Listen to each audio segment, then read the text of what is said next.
Hey, this is Jeremy from Old Line Woodwork. Today I'm going to show you how to make a live edge slab bench just like this one. This bench was part of a collaboration video with Nate Rapp. He made a bench of his own. There's a link to it up here and in the description. Check it out after you're done with this video.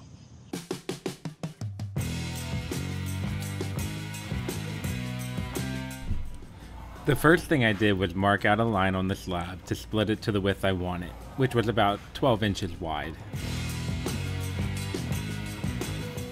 With the line marked, I took it to the bandsaw to cut it. Because of its irregular thickness and overall size, this was the safest tool I had to make the cut.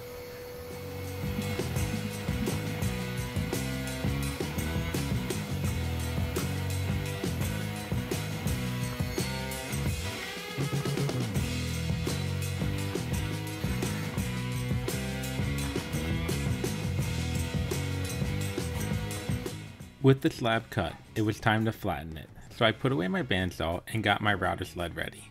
I'll include a link in the description for how I made the sled. When using a router sled, it helps to have the power cord drop down so it stays out of the way. I made about 6 or 7 passes with the router, taking no more than 1/8 of an inch on each pass to get a nice flat face. With one side flat, I used that as the reference surface as I put it through the planer. With the bench seat milled, it was time to figure out the base. I grabbed a piece of poplar left over from a previous project to use.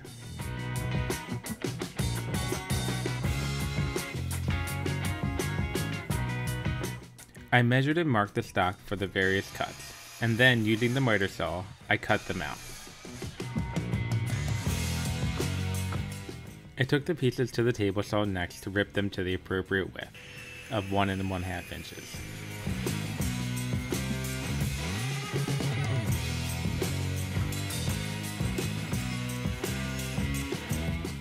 With everything at the correct dimensions, it was time to mark the pieces for dowels.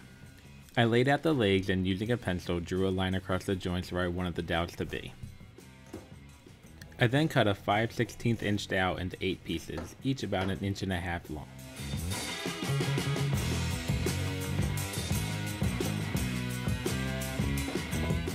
Using a doweling jig, I drilled holes for the dowels everywhere that I had marked previously.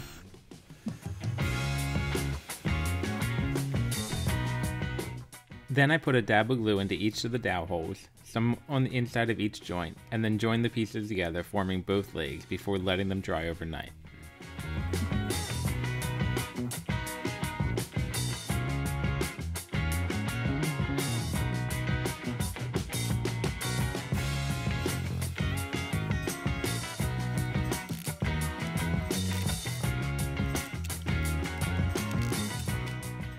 After they had a chance to dry, I unclamped them and began laying out exactly where they would attach to the bench top. Once I got them where I liked them, I set my combination square and made some reference marks on both sides, before standing the legs back up to verify that's where I wanted them to live.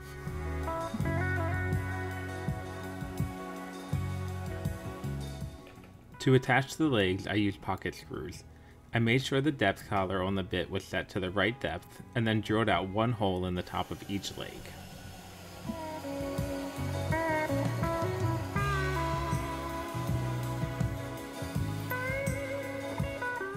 I attached the legs to the bench top using 1 1/4 inch screws.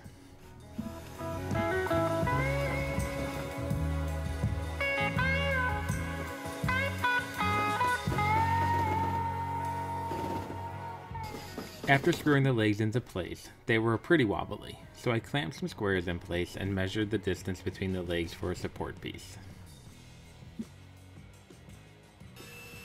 I then cut another piece of poplar to be a lateral support on the bottom of the legs to stabilize the bench.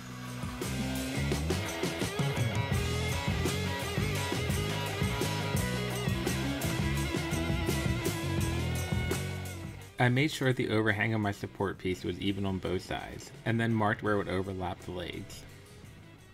I transferred these marks up the side of the lateral support to make it easier to cut at the table saw.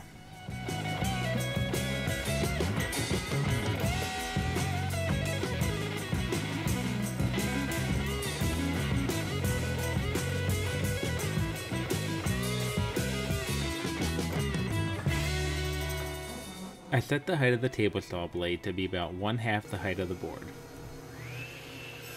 And then using the miter gauge, I cut out the area between my marks so the piece would fit snugly over the legs. I made a very careful pass on each line, then made a bunch of quick passes in between to clear out the area.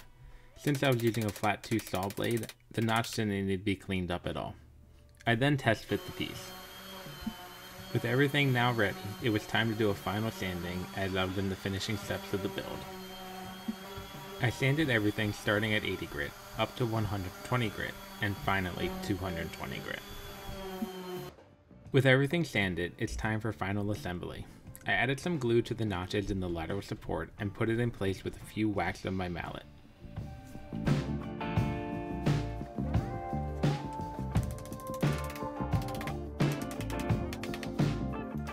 Once it was all the way on, I made sure it was centered on the legs, which took a little more mallet persuasion.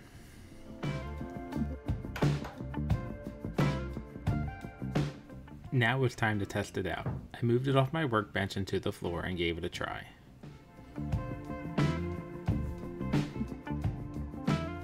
I returned it to my workbench for finish. I used boiled linseed oil for the finish. I applied some to a cloth and wiped it on the legs and bottom.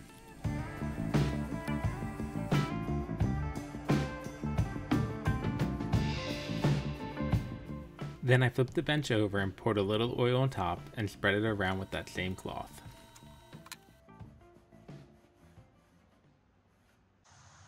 Thanks for watching. If you enjoyed this video, please make sure to leave a like and subscribe. And don't forget to check out Nate's build down in the description below.